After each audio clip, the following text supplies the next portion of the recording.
Hello, everybody. We are back from break.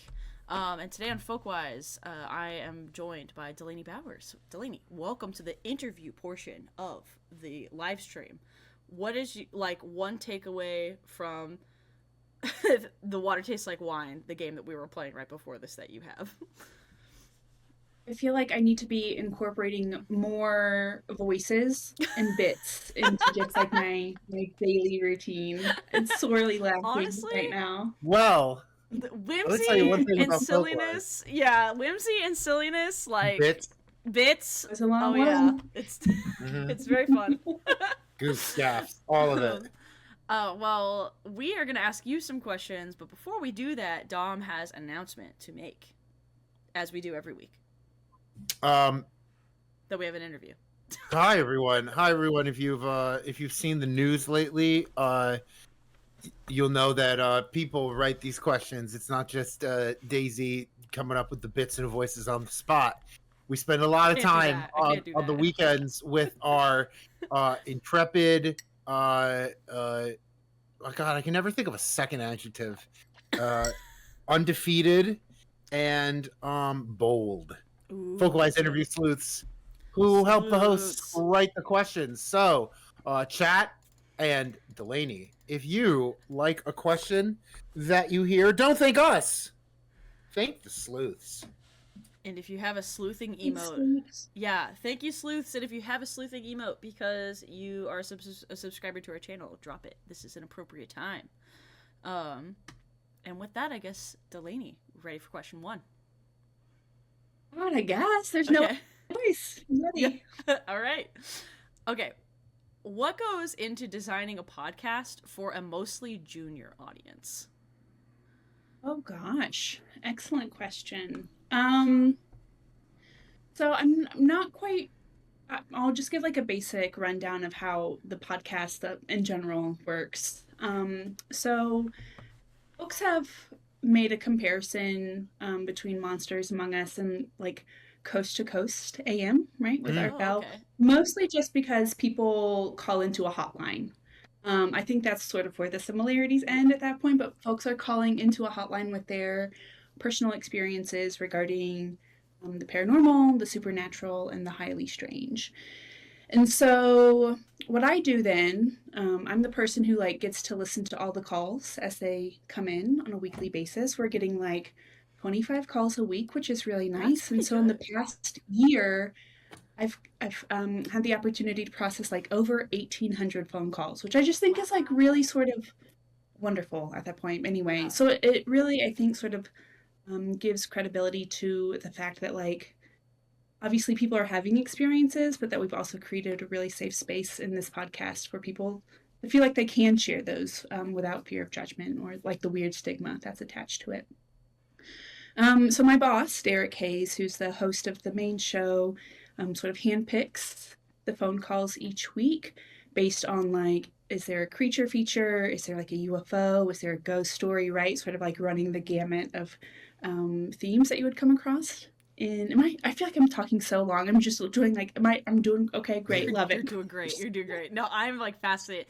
All of this is great context and necessary context, which if we ask you a good question, that would come with it. So I hope that is yeah. Because our audience doesn't know like about Monsters Among Us. So yeah, please, yeah. Yeah, okay, great, love it. So he handpicks a number of calls, and then based on the ones that he finds most interesting, sort of ask me to do the folkloric research behind it. And so as much as I would love to do deep dives on this type of research, because that's sort of like what really just like appeals to me, right? Like seasons long dives into just like really meaty content. That's not what our listeners particularly want. So it has to remain like surface level. And every week my boss is like, please don't go down another rabbit hole. And I'm like, I'm at the bottom of a rabbit hole. I can't hear you. So it's just like, and I love it. And, you know, I'm sort of like creating this document to share with him. He's the one who actually does the production side of it, right? So he's been doing this for like 8 or 9 years at this point. We're on season 18, which I think is pretty impressive. And so the same sort of works for the junior podcast as well. We have folks who call into our specialty hotline just for kids. Kids are terrible at telling stories, and I think that's something that's really great about it. Yeah. And then for that particular podcast, I am doing the research, the writing, and the recording. So Derek and I co-host that together, which is really nice. Again, keeping that folklore research like surface level and age appropriate as well. So keeping those two things in mind when we put it together. Well, yeah, like I guess kind of part of what inspired this question was that it's not just like a podcast for a junior audience, it's about scary stuff. And like I like the way that your podcast approaches like, okay, let's investigate and take seriously this like encounter that you had and talk through it like on your level, you being the junior who's calling in on the hotline and saying like, skibbity toilets under my bed or whatever. And speaking of that, I think Dom has a follow-up from the chat question that GGC dropped us earlier that I think fits right here. So. Yes. What's the spookiest thing you ever had to research for the pod? That's what GGC from chat asks. Oh God, and that's like the worst. This is the worst question to ask because I only say that. I mean, lovely. Thank you so much for taking the time to ask that question. It was very kind of you. Okay, that's more like that.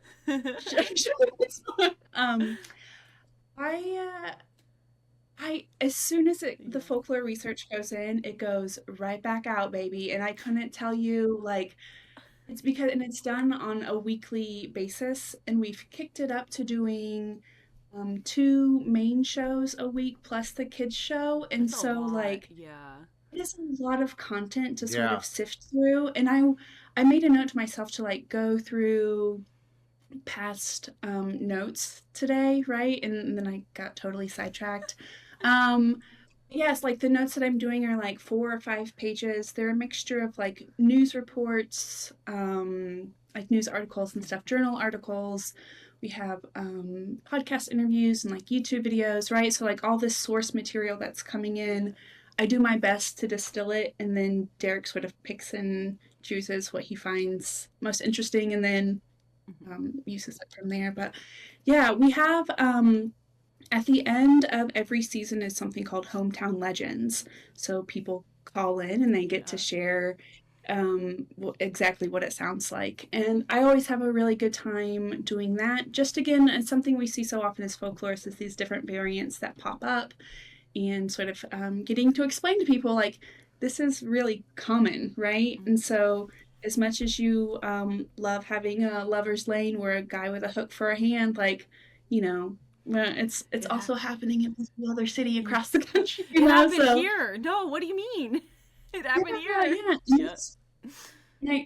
My favorite thing, I guess, is when I'm like doing research or like doing podcasts is getting to introduce the term oikotype to people, right? And that was like the one thing that sort of stuck in my brain going through that grad program. And so just seeing how people sort of bend the legend, right? The narrative to sort of meet their own needs and where they are geographically. So cool. I'm going to drop like the quick definition of an oikotype in the chat. I am going to... I actually don't think that there's a quick one I can give other than Carl von Sydow. Oh, it is a K. You're right. Carl von Sydow. Come on, Daisy. Learn to Greek. Sorry, I didn't learn Greek. Carl Wilhelm von Sydow. I forgot what the W stood for. Came up with oikotype, which is sort of like I guess like the comparison in like natural sciences is like the key or like most basic example of representative of that particular type of story legend motif, right? Am I missing like if it applies in like a biological context, it would be like a core example of dog. There's a million different kinds of dog in your brain when you say dog, right? So they might have like there's like a core example of what gets called Canis familiaris. And that is like the example. So same thing with an oikotype for stories, right? That's what I'm thinking. Is that 1927? Is that correct? Yeah, and early. Okay, here we go. Here we go. Ready, lay it on me.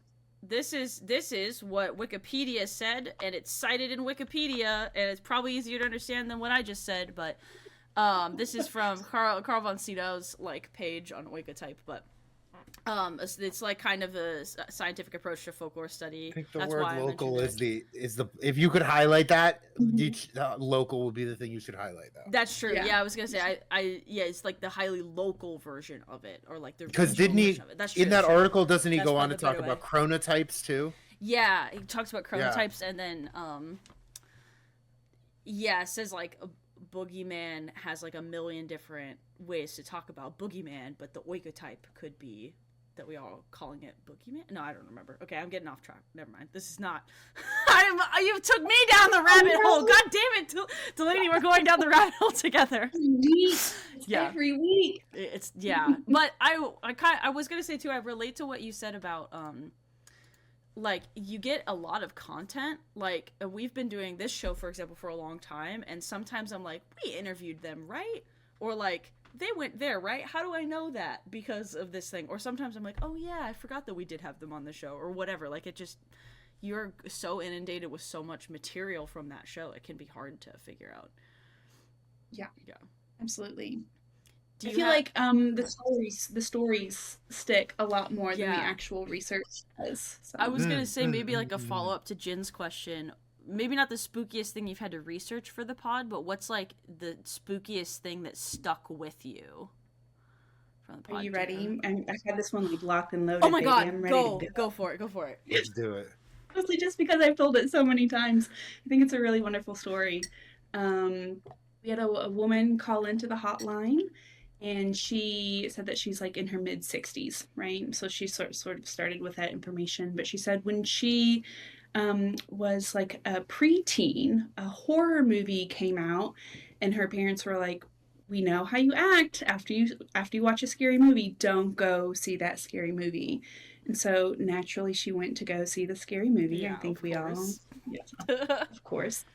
And she said it terrified her, obviously. And so she said later that night she went to bed, and in the middle of the night she had to get up to go to the bathroom.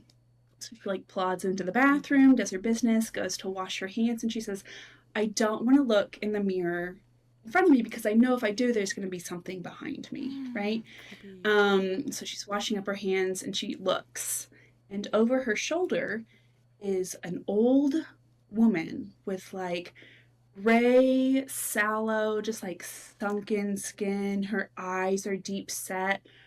She has a lot of wrinkles, and her hair is like really gray and frizzy. She said she looked like a monster. She looked like death, and it terrified her as a girl. And so she ran into her parents' bedroom, and her parents were like, we told you, right? Like, this is why you shouldn't be watching scary movies. So no one believed her. When she called in, this had just happened a few days before. So she's now in her, mid 60s. She said, when she was at the grocery store, she was finished, she came out, she was loading her groceries, she came in, got into the front seat, and she adjusted her rear view mirror, and that same woman from decades before was in her rear view mirror, right? Like the sunken eyeballs and the gray, sallow skin. But she realized it was her own reflection. Oh my god! That's even creepier! Oh my god, Death Laura said, wow, no thank you. Nope, it's getting even worse. Oh my god, that is so like, creepy. Yeah, and I don't like, what do you, like, talk that up to? What, a time slip? Who knows, right? Like, does it even matter how we can attempt to explain it away? It's just like, we have to enjoy a good story for being a good story. Yeah, absolutely. Wow, that's a really good one. Ooh, I liked it. Yeah. It's freaking me out. Now I'm like, this next question is completely different. Yeah, I'm trying to invent a segue, and I don't think I can. I don't think I can. I think go with the friend of the show, James Dalton Bell, and go. Speaking of things that are things. Speaking of things that are things, I have another question for you, Delainey. Okay, so this question is going to be a lot less haunting. I hope. I think. But a little more doing the folklore stuff. Anyway, okay, what is a community scholars program, and how do folklorists support them, and vice versa? How do community scholars support the work of folklorists, and vice versa? What's that dynamic like? Yeah. Let me write this down real fast. Yeah, what's a community scholars program, and how do folklorists support them, and the vice versa? Sure. Gosh, I hope Camila's still in the chat. Really can help me out with this one if she's there. Yeah. So, working with the Kentucky Folklife program, they have been doing this community scholars program, I think, for over 20 years at this point, right? And so in different locations throughout the state of Kentucky, and it's always been like a course that lasts like a certain amount of weeks, right? And so every week is dedicated to learning more or learning how to research about your community specifically. So it's sort of like a folkloristics 101, where it comes to talking about how to conduct oral history interviews, right? How to conduct research, how to use archives, how to present your information, how to create a project, how to find funding for that, how to make community partnerships, right, at institutions within your community. So finding a story that or a tradition that you love, and then just sort of tracing it, and then being able to present that on a larger scale. So whether that's like an exhibit, whether that's a podcast, whether it's a poster or a small zine, right? And so my job as the facilitator was to lead these sessions over the course of 12 weeks altogether over this past summer. Ours was held out in, Buzzard, Kentucky, so about 2 hours east from where I am in Somerset. And we had a group of 8 people, and the projects that they came up with were wonderful.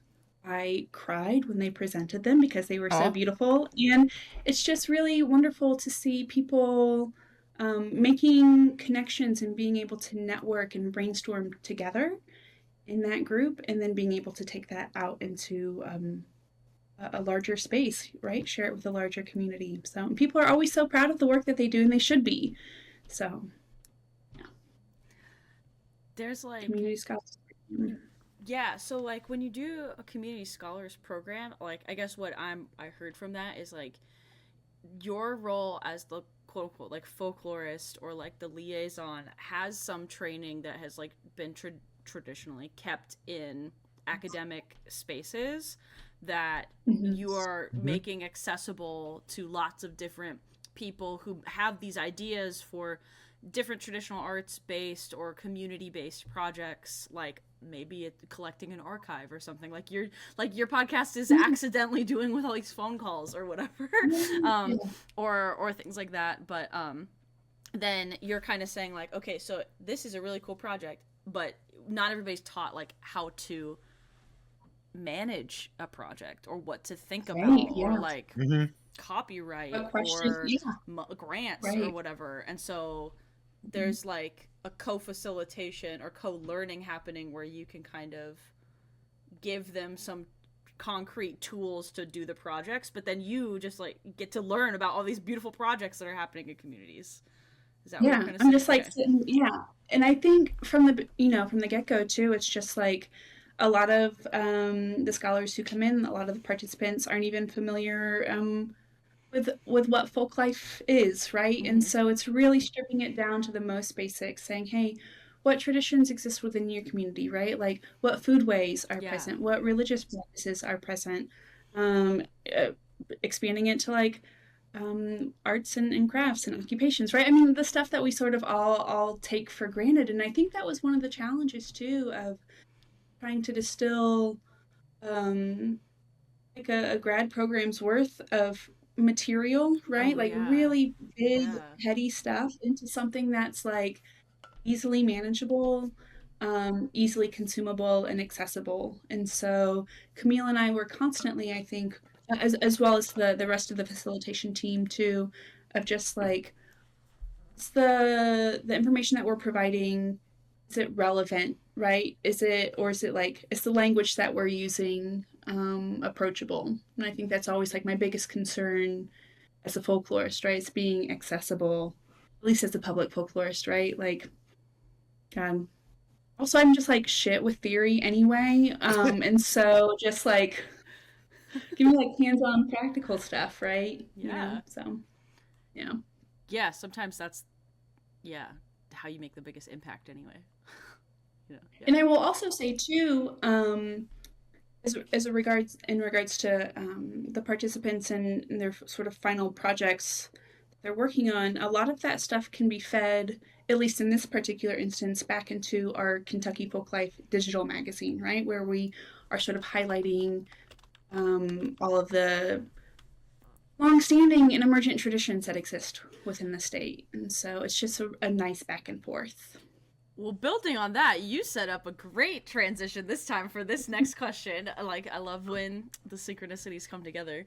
How does the Kentucky Folklife digital magazine amplify voices across the region of just Kentucky by highlighting those community traditions, but also the fieldwork relationships, apprenticeships, or other cross-institutional partnerships, like through the lens of the magazine itself? So, like, how does the magazine, like, and the creation of that magazine hold within it all of these different scales of community relationships, from the traditions to apprenticeships to the institutions that fund it, all those things? Right. Yeah, I think it's just sort of a multi-headed organism at that point, right? Where, and I think um, looking at our webpage specifically, like under the About section on the Folklife magazine, is just like there are so many people who are already doing this type of work, this cultural conservation work, and they just don't know that they're doing it, right? And so that can come from just folks from all different walks of life who are interested in sharing these stories, are interested in doing field work, the research sort of that comes along with that, and uncovering things and talking with people, and they're doing the work, and so they just might not be calling it folkloristics, right? And so giving people a space to say, hey, the work that you're doing is incredibly important. Here's like a lens, right? The folkloric lens that you can use to sort of share this information in a certain way, right? Because we did have like guidelines for technical guidelines and sort of content guidelines for what could be featured. But yeah, I never I feel so uncomfortable calling myself a folklorist. Not to get like too deep into it, but I would rather just use it as a lens, right? As another like lens in our evaluative toolkit that we have. So like race, gender, socioeconomic status, like I'm just adding to that. And so I don't know, we didn't here's the thing. This would have been year 5 for the magazine. Just so incredibly proud of all the work that went into it. The people who took the time to share their writings and share their thoughts with us, to be receptive to the feedback that we had to give, and for people standing on their own work and the quality of their work. Well, just like good things all around. So I'm very proud of that digital magazine. It's awesome. Multiple links have been dropped in the chat to different parts of Kentucky Folklife magazine. I'll also shout out Camille in the chat, calling you a powerhouse. That's by such the a way, good. That's such a good term. Freaking powerhouse, perfect teacher and head facilitator of our summer 2024 group. So, shout out from a person who was part of it. Yeah. She's just really. And it honestly takes a really dedicated team, and I was really glad to have been a part of that endeavor. Well, yeah, it's so cool how you've been able to, like, through leadership in that magazine, like, bring together all of these communities that talk about the stuff of folklore or whatever in all these different ways, but you're kind of doing that super special translation that happens, or that skill, I should say, the skill of translating into all these different spaces and saying, like, why are we being protective of, like, the term folk life when it's about the community and how, like, the communities are coming together, and yeah, we're using this word, but there's lots of ways to translate it, and doing it through a digital magazine, that medium adds to that accessibility you were talking about earlier, the way the communities get to talk about their own work. Yeah, it just super cool stuff that you're doing with that magazine. Yeah, we were all in the sleuthing meeting, we were like, this magazine is, like, really freaking professional and cool. I remember thinking, just, like, on WordPress, just, like, really fussy and angry all the time, trying to figure it out. What did we say? Yeah, Kentucky Geographic. We were like, this is like Kentucky Geographic. It's Kentucky Geographic. Yeah. Yeah, it was pretty awesome. Dom, you got this next question? Oh, I got this. Oh, if you know me, I got this next question. Delainey, what are some of the, quote, time-honored traditions, unquote, of Central Appalachian indie wrestling? Oh, see, here's the thing, you guys. I haven't. It's so funny because I haven't, like, cast last week where I spoke briefly about indie wrestling, and then I was like, God, I haven't thought about this in so long. But you thought about it last week. You thought about it last week. It's in the air. It's coming back into your life. One could say you've got heat. One could say that we're putting you over. Yeah. And yeah. Wait. Oh, well, I have to know first then, how, if you guys are imagining, like, the perfect wrestling gimmick for yourselves, are you a heel or a baby face, and what would your gimmick be? I think I have to be the baby face, and Dom has to be the heel. What? Oh, you want to be the baby face, and I'll be the heel? Are we tag team, or are we doing independent? Are we versus each other, or are we tag team? I have a question, Delainey. I have a question. Is this what would Daisy and I be if we were wrestlers, or what's the wrestling character I've had in my head since I was like 14? Yeah, well, I mean, I guess if you're gonna drag it out, you might as well just share that with everyone. I'm Ursa Major, and so my badass. rival is a lumberjack named Big Tooth Aspen, and my friend Tyler and I did this photo shoot in college one time. Wait, where are those pictures? They exist. They were in. Well, they were in funny. They were in a calendar. You know, I'll see where the photos exist, and I'll send those. Oh my god. Yeah, chat is like Dom's lore dropping. Ursa Major, Emmy Papa did that photo shoot. Emmy Papa Eddie took those photos. Of course actually. she did. Yeah. But I guess if it were me and Daisy would be like the intellectual titan, and I would be I don't know. You'd be my brick I throw. Yeah. We're a team here. We're a team here. We're a tag. Okay, we're a tag team. I think we could be a funny tag. I think we could be a funny tag team. We could be you're a baby Folkwise face. You're Folkwise and I'm Lore Foolish. We could be a babyface tag team. That'd be kind of fun. I don't know how we would fight though. You're definitely Daisy's definitely babyface. Yeah. What's your entrance song? What are you guys coming out to? Paranoid. Okay, sorry, I was just in my head. Sorry, the Chromacopia, Tyler the Creator's new album is still stuck in my head. That would be a dope entrance song though. But so would Chromacopia, just starting out marching. Chromacopia. And then he like starts like whisper rapping. Goddamn, system. That would be kind of a badass entrance song, honestly. But that would be way too cool for me though. It would be kind of wild to have like that play and then you see a me to walk out. That would be a little wild. But behind the curtains. Yeah, that would be kind of funny. I don't know what my wrestling persona would be. We've been calling our new cat. I got a new cat last week. And another cat, Sniff and Opal. And Opal has like thumbs. She's a polydactyl cat, and so she's got like little boxing gloves because she has like a full-on thumb. And we keep calling her the thumb wrestling champion. And then we tried to imagine what like Sniff and Opal's like, wrestling personas would be. And I was harkened back to Steven Universe's Tiger Millionaire and Purple Puma. So I don't know, maybe something like that. I don't know which they would be, but I don't know. Anyway, Steven Universe people in the chat, I need to shut up.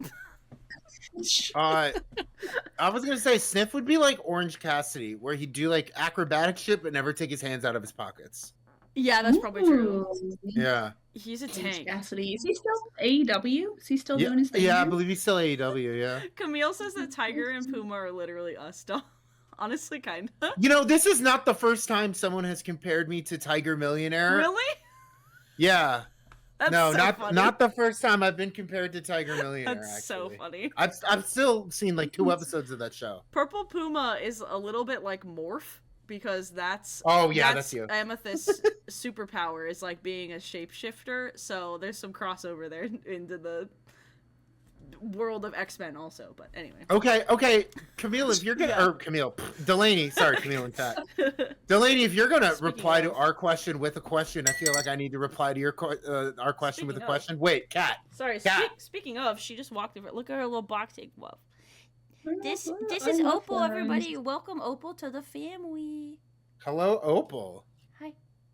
Every time She doesn't every know time you anything. mention Opal, I just assume the X-Men character Opal Luna Saturnine, and she's going to do like an interdimensional contest of champions where you're gonna have to fight with swords for Yeah. her favor. That's No, it's That's not what what that we have to. Yeah, that's. I believe that though. It fits her personality, honestly. Hell yeah. Anyway. Okay, Delaney, who's your so are you a face or a heel? Yeah. What's your gimmick? What's your entrance music? I can reply to questions with questions. Yeah. Listen, that's the easiest thing to do. I think in theory, I would love to be like an 80s businesswoman with a power suit. Ooh. In a fucking like a briefcase. yeah. Some big ass shoulders. Oh my god. Big ass shoulder pads. And I would Okay. love for my finishing move to be called the glass ceiling. Ha! Not That's quite good. sure what that would look like just yet, but it's been rumbling around. You would like have a giant piece of glass you smash over your own head. That somebody just like brings you. Somebody brings you a piece of glass Wow. to try to like put it in between Hardcore. you two, and then you just fucking punch it. I would love to punch something. That would yeah, work that out. would- Kinda awesome. That's badass. Got a little juice. Yeah. Okay, in my heart, I've honestly never thought about this very deeply before, but right now it's coming to my brain like, can I do a Steve Irwin style wrestler in which I evoke in a kind of druidic sense my creatures Druidic. my creatures aka stuffed animals to Daisy just beat did- down my opponents with. Daisy just invented like Papa Shango for white people. Maybe, perhaps. Yeah, that would be kind of fun. I'd throw an alligator at someone, I guess is what I'm trying to put out there. Daisy, let's hear your Steve Irwin voice. No, I can't damage his reputation. Can I do my Steve Irwin? I have a Steve Irwin. Can I do it, Debbie? Yeah, I think yours is better than mine. For the last 80 to 60 years, these creatures have killed 80 to 60 men. That's a big one. Oh, it's a big one. That's a big one. Oh, you've been saying Steve Irwin. No, I did also say Steven Universe. That yes, but also No, I said Steve Irwin. did I not say Steve Irwin? Who did I hear? I heard Steve Austin? Steve Urkel. Oh! Oh, Nope! That'd be really different and kind of weird. Also, I do love like- the idea of Steve Austin, Steve Urkel. Steve Like Austin if they like swapped places for a day, and he's just like, "Did I do that?" And meanwhile, Urkel's like, "Mr. McMahon, you come into my ring, I'll open a can of whoop ass." Oh. Yeah, I'm into it. I'm ready for this. I love that. Laura next okay. door. But I guess like for people who didn't pick up, I guess some of the time-honored traditions, maybe not. The wrestling speak is one we're talking Wrestling about. speak. Faces and heels. That's the good yeah. the guy versus bad guy. Kayfabe. Yeah. Kayfabe Yeah, is like when kayfabe you're for sure. in your performance, you're Yeah. in character for. What else also that wrestling. hasn't come up organically in our conversation like, what do about people wrestling? what do people Because a eat? lot did. Yeah, like what do people eat at wrestling What are matches? pranks they do in the locker room? Yeah. Yeah, and that's sort of the thing too of like, even though I had the opportunity to interview, I think it was a total of 13 indie wrestlers altogether. I think there was still some sort of hesitance, right? To like reveal everything to me. And so at that point, I can't talk about this period in my life without also mentioning that I dated a wrestling manager. And so he had sort of like a very sleazy mouth of the South, like Tupperware salesman, car salesman, just like really. Aw.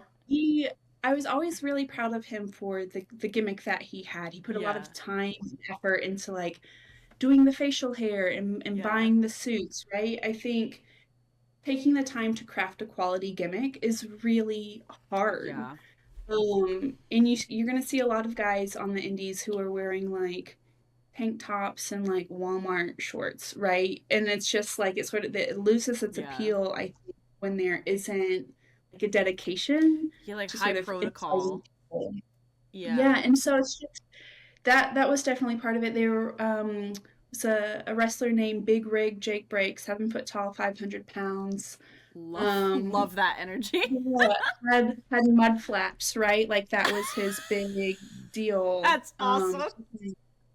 Massive. There was CG Wildman. Again, like there were things that would make me uncomfortable as far as like gender and race were concerned in these spaces. I think that's also a time-honored tradition if we're gonna get but yeah, Fiji Wildman would like just eat a whole ass rotisserie chicken in the ring, right? And just like bones flying everywhere, which is always really fun to watch that. And so yeah, I people were really thankful, and I think too, honestly, because I was a woman showing up in these like very heavily male dominated spaces, it didn't take a whole lot for me to like charm my way into a lot of answers too. So I think that really helped, but yeah, just having that connection to those spaces through my partner at the time was just really helpful. So I'm very thankful for that, but also just thankful to the federal government for giving me money to interview indie wrestlers. So there's that too. Yeah, that's awesome. Shout out to the GOAT, Archie Green. Yeah, truly. Let's go, Archie Green. I don't know if he watched wrestling, but I would love to see him as like a wrestling manager. You could do a really funny. Archie Green could be Paul Heyman, but Paul Heyman couldn't be Archie Green, is what I'm saying. Yeah. That's funny.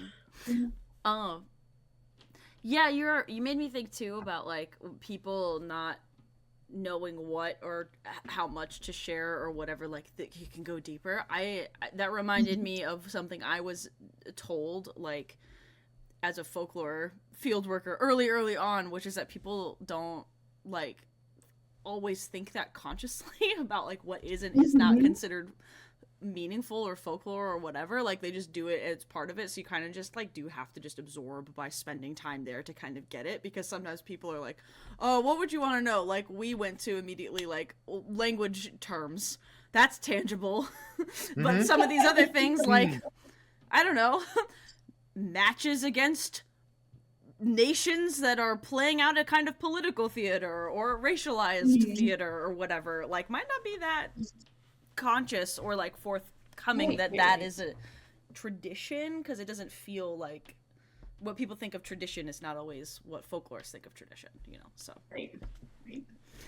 hell yeah. See, the number of like small elementary school gyms in coal country, right? There's one at like for the Cattlemen's Association in like a very tiny barn, and I was like, this is where I'm thriving, right? Like this is so special. See, that sounds like Florida. A lot of cool shit happens in Cattlemen Association buildings.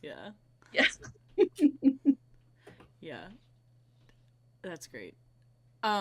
Okay, so we are at the formal end of our bigger questions, but we do have a couple rapid fire funsy questions for you. Are you ready for those? I'm ready. So it's not gotcha journalism? It's like, these are all the worst things you've ever said on Tumblr. Oh okay, my great. God, Delainey, if we do our job right, we're trying to make you look extra cool because you already are, and it was easy to find information that made you look cool. That's what I hope people gather from the show. Yeah. Speaking of cool shit that I need to know an answer to, what is the most essential backpacking or long-term hiking supply besides food and water? What is do you have to make it to the top of the highest peak in the UK, which I understand is something that you did. It is, yes, thank you. Wow, I don't feel violated at all right now. The rare no thank you sleuths. No thank you, take it back. No thank you. Done. No, that was yeah, I was a dum-dum in that I didn't understand what I was getting myself into before I did that hike. So it's 5 miles up and 5 miles down, but it's a straight hike. Oh no. There's no it's the switchbacks. There was no level. Took me 10 hours. Oh my God. We're just gonna be real about that. I could have met. I mean, that's how. Yeah. That sounds really hard. I went with a group of people because we all listened to the same paranormal podcast, and they had a meetup, and I was like, yeah, I'll go with you. And before we went up, there were a bunch of Scottish and Irish dudes who were just smoking cigarettes and pounding Red Bulls, and they're like, we're gonna do it. And I was then it should be fine, right? Everyone that I spoke with beforehand was like, oh yeah, I took my young son up, he's totally fine. I was being passed by babies, geriatric dogs. I was I was wheezing. And I feel like a good pair of hiking poles really would have just helped you, pushed me over the edge. Yeah, for that. That's good. I thought I was in really great shape. And then that proved that it was a totally different hiking experience than the trails in Appalachia. So, Wow, yeah, going just right up the hill is just that's a lot. Yeah. At least there's a ton of switchbacks and a spot where you can kind of an observation spot. Yeah, I was like, oh gosh, this would be really nice. It was just, oh my gosh. And then coming down too. Using those different part of muscles, really, really intense. Couple days afterwards, but very glad that I was able to accomplish it. So was going up or going down harder? If you yeah, I would say going up. Yeah, okay. It was really embarrassing for me how often I had to stop. My biggest complaint about a lot of hikers, as a hiker, as an outdoor person, as a person who loves being out in nature, is they do not give you many people do not give you an accurate view of what the hike will entail. Yeah, no. They're it's 5 miles. I'm show me the topography now. I need you to print the topographical map so I understand what that means. Trails, on my phone. I'm okay. Yeah. You know how high this rises for that, but yeah. Dang. We got another one for you. Oh, go ahead. No, I was going to say really quickly though. This is so. In the days sort of leading up to, I asked people what they knew about Ben Nevis, right? If they had ever climbed it themselves too, and we learned that during, I think it was during 2020, so the height of lockdown, people were going outside more, obviously, and there was an ultra marathoner who wanted to see how many times he could summit Ben Nevis in a 24-hour period. I need someone to fact check me because I don't think the number that I'm getting ready to say is actually correct. Chat, let's check this out. Someone said the record was 27 times. In one day. I could be incredibly wrong about that. So would that be 2,700 miles? If it's up 5 don't- miles and down 5 miles. So 10 miles altogether, 270 miles in a day. I, again, could be wrong. That's so many. Wow. I feel like it was 20. 207. Yeah, 70 miles. That would be so. That's too many. That's so many. Oh my gosh. I don't know how to search this. Okay, wait. I don't know how to UK search it either. UK guy hikes. What's the point called again? Ben Nevis. Ben Nevis. Ben Nevis 2020 record. I don't know. Found it! Oh, you did? Okay. An endurance runner, this is from the BBC. An endurance runner set a new record for going up and down Ben Nevis seven times in 24 hours. 7 times. 7 times. It's more than 5 But times. that's bonkers though. That's still a lot. Like this fish farm worker, Powell Symbolista, took 20 hours and 40 minutes to complete the challenge. That's pretty intense. Wow. So that's Okay, that's the current record. It looks like that is the current record. And actually, wait, hold on. This record is from June, so maybe people keep beating the record, but the current record is 7 times. Great. My 27 really pushing it there. Hey, only 20 times. what did we learn from where the water tastes like wine? Sometimes you know, but the story's better if you say it the other way. Yeah. What would Anyways. the dire wolf say right now? Something cosmological and Death is nothing- the final summit. yeah, death is the final summit. Thank you. Yeah. Well, on to maybe kind of circling back to spooky stuff a little bit. Okay. What? I guess we kind of. Oh wait, I guess we kind of asked this one earlier when we asked Dom. What do you think? Actually, I thought you were asking that. I wasn't. It came to me from a vision. Anyway, Dom, you want to ask this next one? Anyway, Yeah. we have the ghost story you heard or experienced that stuck with you the longest, which is Yeah. kind of what sure. I ended up Yeah. asking. That's great. Days, I thought you were earlier, doing that so- on purpose. Like, what a great way to break up an interview. Why do you always think I know what I'm doing? You do you use think- big words. You use big words and say them confidently. Getting me pretty far in life these days. Okay, Dom, you want to take on this next one then? Because these two are kind of linked. Yeah, these two are kind of We have linked. two Okay. linked ones, and they're also kind of spooky, but Good for a man in a skeleton shirt to ask this. Okay, Yeah. who's the most interesting person whose gravestone you have cleaned? Oh, how kind. I've done 6 gravestones. well, And who won? Who won won? the gravestone? They were all my family members. So that was Oh, That's really cool. Yeah, that was something that I just got started with recently. Thank you, sleuthers. Yeah. Sleuths. Sleuth? yeah. Yeah, it's something that I did start recently. And so the line that I did most recently includes, so my grandma passed away back in January. Pearly, God bless. That's a cute And name. she was buried next to he didn't have a headstone for a long time.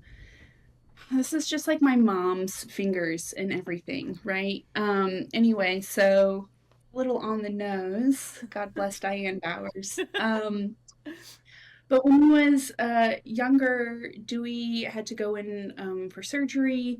And this is actually a pretty tragic story. So this is not me laughing. Okay. But he didn't receive enough oxygen at the time. And so when the surgery was finished, he had brain damage and was blind. And so my mom, just for like, she saw him when she was like a teenager, and she was like, he would just sit in the back room in the den, like watching television, and wouldn't speak to anyone. So like a really tragic story. Anyway, so my mom created a marker for Dewey. And again, Aw. really on the Aw. nose. What it said was, I once was blind, but now I see. It's just like, oh, Aw. okay. That's cool that Dewey got a gravestone. That I think God is bless. cool Dewey and got a important. gravestone. Yeah, So needed Dewey, that. But rest in peace, two Dewey. rest in peace, Dewey. Two sisters, Lizzie and Kizzy, buried next to each other for that too. So yeah, it's been a real treat getting to learn how to properly care for headstones. What's your Thanks, everyone. what's your best like hack for headstone care? What's your favorite secret? What's your industry secret? Yeah. You know what? I use the little wooden nail pushers, right? The cuticle pushers. I don't know if you guys Oh, I know what you're talking. They have Oh, like yeah. one side is like angled and know. flat Mhm. sometimes. And it's like And then there's like a point. yeah, Yeah, one it's side just is a a point. pointy Yeah. bamboo stick. Yeah. Because I love cleaning grimy shit, right? Like there's something so satisfying about it to me, like really getting in. I don't know if you guys feel the same Okay. way, but just like Do you have a person in your life who uses a console to play video games? I don't. It could be anybody. Okay. Well, my thing for that, I love cleaning like the controller. Like you take a little pin and you go through all the edges. Oh, You yeah, go through the that's little super edges and the satisfying. pin. Especially a white controller. It looks Yeah, so much better by yeah. the There's end. like all these like gunk in it, and you like use a little pin or something sharp to just like get the little like yeah. getting the I'm gunk out. with you. God, Yeah, I'm with you. Yeah. So there's that like there's a lot of lichen, right? That Mhm. sort of makes a home on the stones, and it's really easy to just scrape that. Oh God, it's so satisfying. Yeah. Really, Oh my highly God. recommend getting into headstone cleaning if you can. Are you on There's like a headstone cleaning TikTok? and there's So cool. a, So cool. a company out in Washington State. It's sisters, and they're called the Headstoners. And I'm just like, okay. Okay. Okay. I know you want me to work there. Okay. I'll figure it out. We know what this is. I know what this is. That's awesome. God, yeah, man, I should really keep more things on private, right? That will not Aw. stop the sleuths. That let won't me stop tell the you. sleuths. The sleuths are powerful. No. No, all that so was powerful. all that I was love it. super cool, and I'll put Death Lorist. Okay, did think that, and this is kind of like a thing we did at AFS one year where we had people put themselves on a chart of like high school stereotypes and like folklore creatures. Mhm. And Death Lorist, Caitlin Kinney was XY matrix. yeah, the XY Yes. matrix. So like we had a bunch of different ones, like elves, ghosts, witches, etc. And then like What were you, Daisy? jocks. Where I think I was cryptid touch grass. Was I weird? Was I weeb werewolf? I think you were a weeb Yeah. werewolf. Yeah. But Caitlin was like, I think Delainey might be ghost horse girl. One of the first things Do you like she said at the Ooh. sleuthing meeting. One of the first things she's like, after I think looking Delaney's at this horse girl. information, Yeah, ghost horse girl. ghost horse girl. After looking at this information, I would like to hear how both of you like what your understanding of a horse girl is. Not necessarily very- in regards to Yeah, this, but just like especially on our channel, it is a very loved moniker. Oh yeah. And you have good people in the horse girl category, including Jen Siegel, past guest of the show, Caitlin Kinney, a bunch of God. people. waves. But was Hannah Davis also horse girl? I'm trying to remember. Deathy might know in the chat. That's Egg Girl. Egg girl. I know egg girl, but like I don't know. Anyway, so like the horse girl is like you were kind of weird but like kind of a girl's girl in high school and you really liked horses and connecting deeply with them. Sensitive. Oh, Caroline Miller, also a horse girl. Caroline Miller. Horse Also girl. horse girl. Yep. Hey. But ghost horse I'll take girl adds an air of like aloofness and kind of like majesty, if you will. Whimsy. Yeah, whimsy and I'll wear that mantle magical. proudly. Yeah, so it's a compliment to us to tell you that. Yeah, and yeah. So that ends. Can I add one more thing? Oh yeah, go ahead. I have in the background been like searching through all my photos, and I can find pictures of me as Ursa Major, but I can't find Big Tooth Aspen. No, Big Tooth Aspen. I gotta text him and be like, And Tyler, right send now. me a Big Tooth Aspen picture. He That's had like so a funny. he had like a kind of like it kind of like you can imagine like Pacific Northwest Mick Foley. That's what Big Tooth Aspen looked like. That's Oh, Yeah. that is Yeah, so yeah. funny. Yeah. Oh my god. Silly. Yeah, so that was a photo shoot I did I with can't one believe- of my I can't my believe- close male friends. Can't believe that. Wait, Daisy, have Yeah. you done any photo shoots? Not like that that. you- Not like Rather for like a a wrestling wrestling persona. persona? But you were making me think about when we were talking about wrestling and like Oh. that level of like dedication that one puts into their persona is totally translatable to cosplay. And Oh, that's yeah. a world I'm which, more familiar which Daisy with. has which we done. have, Which I've done a lot of too. Yeah,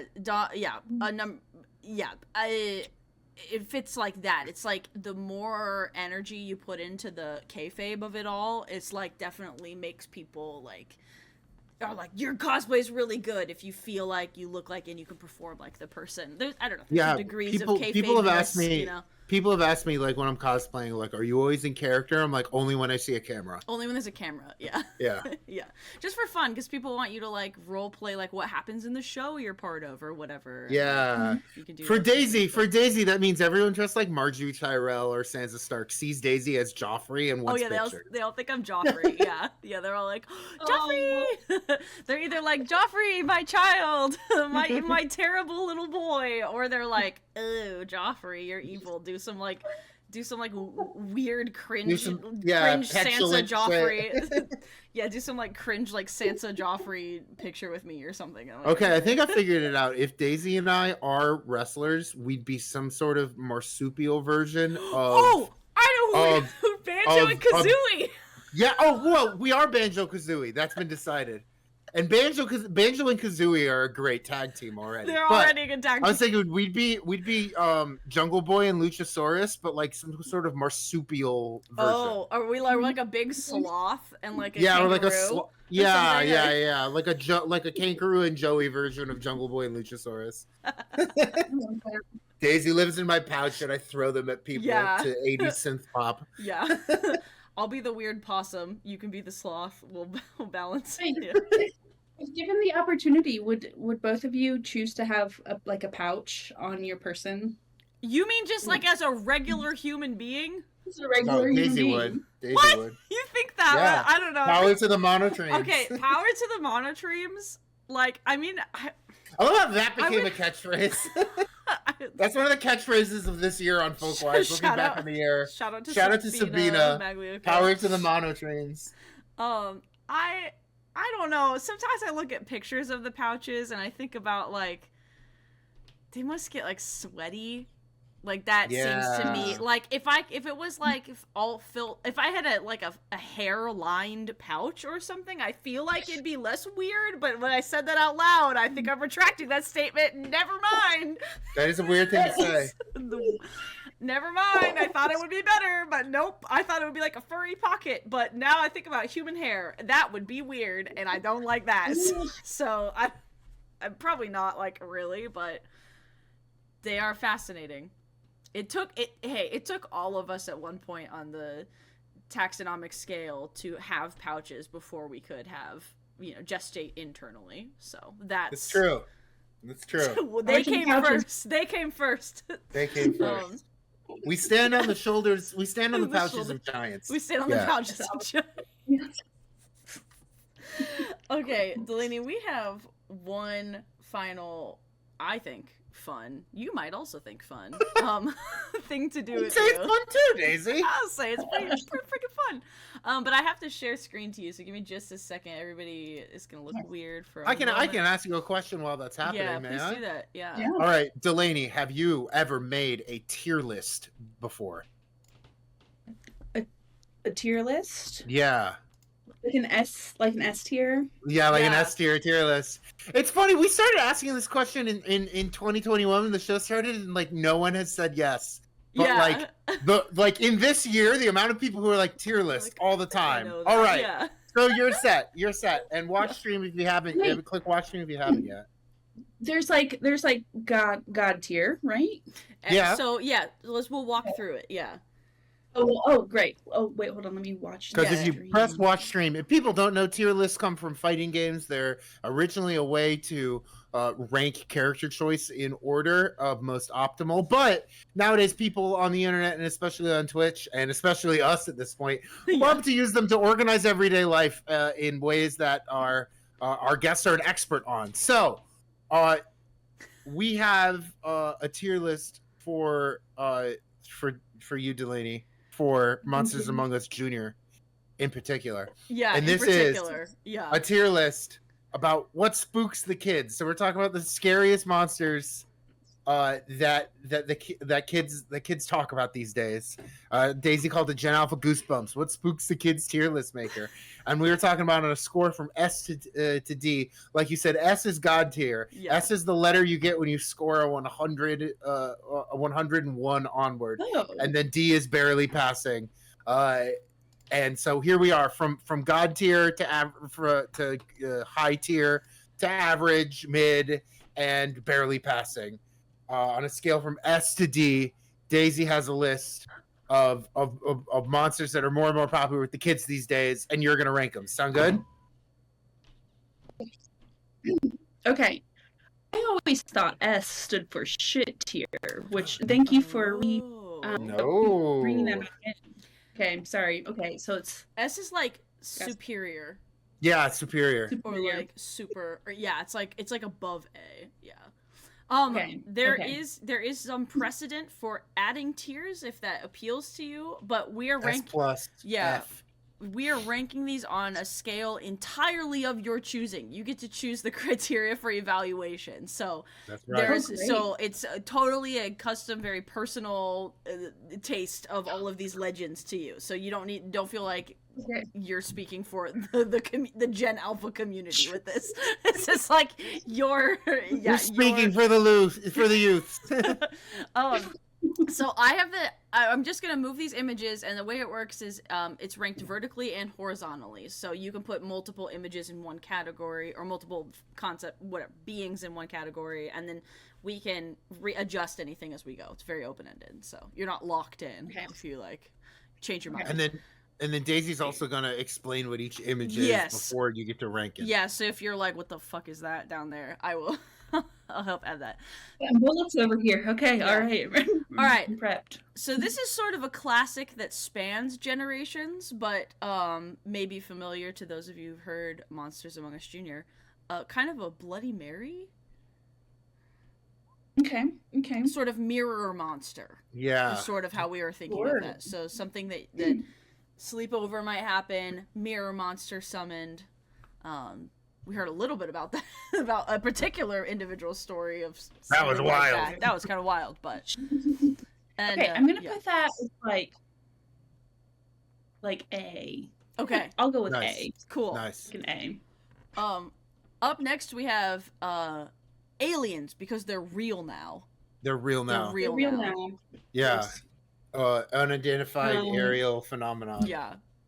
JPs, baby. You know what? We have so many calls from kids about aliens, so it's gotta go right. S. Oh, yeah. Okay. The aliens are still. We had one.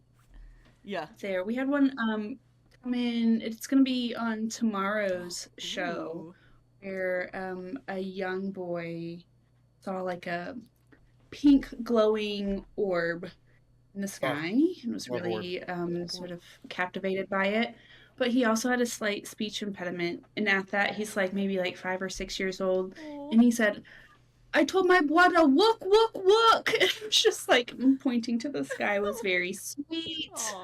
And he also said it exploded and it hooded his eyes, and I was just like, okay. That's Wow. That's really, it hooded my eyes. That's pretty good. Love that. Up next we have the not deer. We we've had a couple folks call in, maybe not deer specifically, but with like, but not necessarily deer. Yeah. but yeah, that's very true. I'm gonna put that. I'm gonna put that B. Let's do B. We'll say Okay, B. good, Okay. good. Cool. And remember that everything goes if you stack 2 to a row, you're also going left to Yeah, right you can do as that. like first place, second place. Yeah. I see. Great. This is a drawing rendition of Classic. Spider Bite. The classic Spider Bite, either in which the legend is that the spider bites you, but it actually planted eggs inside of you that then explode later, or that you're bitten by a poison that makes a kind of like grotesque, like A bulbous necrotizing mass. fasciitis. Yeah, and it like explodes. As it were. So that's part of. There's a couple different ways of interpreting that, but scary spider bite. Very okay. I haven't heard anything like that on our show just yet, okay. which doesn't mean that it wouldn't hold weight. I'll put it in theory. I'm gonna put that C. I'm just gonna put it C, just because I feel like I can't. Okay, It's a good place to be in there we go. theory. Yeah, C's a good place to be in theory. Yeah. It could be a good one too. This kept coming up on like our some legend searches, like when we were looking for this, and it could be one of those cases that it doesn't, like, kids don't register that as being supernatural necessarily. Right. It's more like weird animal, which is different than like an alien. I don't know, maybe it's totally, categorically something different, but yeah. When I was a kid, we totally told like legends about like getting bit by a brown recluse that looking back brown were very recluse. supernatural. Oh my god. Yeah. Yep. Up next we have the back rooms. Back rooms. Let's see, we mentioned this recently, but it wasn't, we had to talk about it. We had to introduce it, right? I'm going to do, it's sort of on the same level as B. We'll do B. Is it B lower than not deer or higher than not deer? It's going to be lower. Okay. So you're B good. for back you're rooms. Good. Yeah, B for back rooms. B for back rooms. Yeah. All right, next up is my boyfriend. Right? This is, Dom's boyfriend, the Hat Man. I take that much Benadryl in the spring. Yeah. Yeah. We have so many calls about shadowy entities wearing hats. It's S tier, baby. Yes. No. Above or below alien, which is the more... I'm gonna say above. Yeah, let's go. Hat Man, number 1 shadow figure with hat. Let's go. Figure with hat. That almost happened. A live version of this legend almost happened on Folkwise one time. Tune in for the top 10 clips of the year. Yeah, tune in for top 10 clips of the year. You can learn more about that. But there was a sort of Hat Man that did kind of make a strange appearance on Folkwise. Anyway, up next we have the Goat Man or the Poplick Monster. We went some Kentucky specific with some of these too. Dingham just like creature features in general. They lump a lot together. Yeah. I'll put that. I'm gonna put that B. We'll put that B. Okay. Above. I'm gonna say in the middle. Do it in the middle of those babes. Oh. All right. There we go. That's pretty good. Right. Up next, you've seen her face, Momo. Oh, sure, you have seen her face. You have seen her face. We haven't had. Yeah, I'm gonna put this. C tier as well, just because we haven't had a lot of, the kids aren't calling about it anymore. No, I think it was like very of day mode, right? Like just very of the moment for that. So maybe it got like debunked way too quickly. Sometimes I wonder about that too. Like, but I feel like things with we've had to deal with like Siren Head and Slender Man, right? Like those things as well. So it's always just like interesting what has. Yeah, almost staying power. Yeah. Another kind of creature feature, the Hillbilly Beast, or the Kentucky version of Bigfoot. Oh yeah, great. That's gonna be A. Okay. A. For a couple, those are sort of lumped together with Dogman sightings. Oh yeah. What is that? What was that? Is that? Oh, that's the mirror. Yeah, that's the sort of like Bloody Mary type mirror. So above or below that, wherever. If it's good there, it's good there. We'll do us. above it. that one. Cool. Really. Yeah. Dogman, Bigfoot. Bigfoot still weird tall guy in the woods is still a thing. Wild man, sort of, all there, Nice. throwing things, causing a ruckus. Doing his thing. Yeah. Last but certainly not least, we have the Slender Man. Mr. Slend. Oh yeah, okay, yeah. I feel like I have to put him down there next to Momo, right? Really? Oh, wow. Fascinating. It's had a moment. But yeah, I will say, well, here, I'm gonna break this down just a little bit further. Do it. Let's do it. If you'll indulge me for a minute, we do get a lot of like tail crawler type calls, right? So I feel like if we have to, Slender Man as his own entity, right? Its own entity, but like we do get a lot of straight, pale humanoid type creatures. I will put that one at the top though. Slender Man at the top of C. That makes sense because at least you get like adjacent calls, but no kid is calling and saying like it is Slender Man. It's like some figure that's similarly designed or something. Yes. Interesting. Well, is there anything on this? Yes, with flying colors. And is there anything that you think we didn't put on here that we should have? You mentioned Siren Head. I was trying to. We have doppelgangers are like a really big thing. I'm surprised by how many calls we get from kids about seeing doppelgangers. That's really interesting. We also have a number of women in white stories that have come in too. Wow, so okay. like, those types of ghost tales are really popular. Yeah, a specific ghost form. If you were gonna rank any of those, where would you put them on this? Woman in white would be. Is that what you're asking? Yes. Yeah. Yeah. Like, would that be like S through D? Where would you put like Woman in White or? Yeah, I would say that would be like an A. Okay. Here in the middle of those two. In between. Yeah, doppelganger probably B tier, but at the top of that as well. Okay. Cool.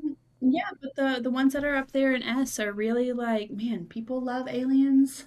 People love their Hatman. Yeah, they love shadow figure. It is interesting that like, okay, I'll try to wrap this up, because try. I think like how it's like, okay, on a scale from S to C, how much definition does the ghostly thing you're afraid of have?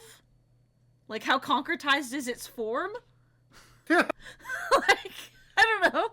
Maybe it's a way to wrap it up. Sorry. You're back to the skeleton thing. Damn you're back to being a fel miasma that can take skeleton form. No, I will not allow it. I'm back to like. What was the word you said? It was undulating ether. Something like that. Oh, damn. Stenchful ether. Undulating ether. I missed that. What a bummer. That was the beginning. That was in the first hour. Whatever I said, yeah. This is pretty good, and I guess there's nothing left to do but thank you, Delainey, for being with us on this show. This is the official Gen Alpha Goosebumps What Spooks the Kids tier list based on Delainey's if Delainey could rule the world, this would be the tier list. For you, it might be different. But everybody listen to Monsters Among Us and Monsters Among Us Juniors if you have any juniors in your life. I'm gonna make your face bigger on screen for the people again. And give you an actual official thank you for hanging out with us for like a way long time and a late time on a Tuesday night doing weird folklore stuff and talking about all the cool shit that you do. Thank you for being here, Delainey. Yeah, thank you guys so much for having me. Oh, we went long, but I couldn't stop it. You were on a roll. Yeah, you were on a roll. I couldn't stop. Yeah. Yeah, absolutely. And folks, if you have ladders in the chat, I see some people already doing it. Ladders for Delainey. That's kind of like our thank you. It's our folklore on our thing. It's sort of like them applauding you. So people are applauding you. Can I add one thing? Because I did know people said like, okay, gotta go, but I'm gonna watch this on YouTube. Oh yeah, yes. If you're watching this on YouTube, find a way to make a ladder in the comments. Oh my god, that would be cute. I bet you could do it. Yeah. I could envision it now. Bet you could. That'd be kind of cute. It's happening. Yeah. Yeah. Oh my god, it's so awesome. That's so fun. Champion. Yeah, they look Intercontinental great. Champion. I still have that vest. That's so fun. Clothes have had meaning on many levels. Making clothes helped me to get a sense of my own space, sense of finding my way, sense of really working my way out of life,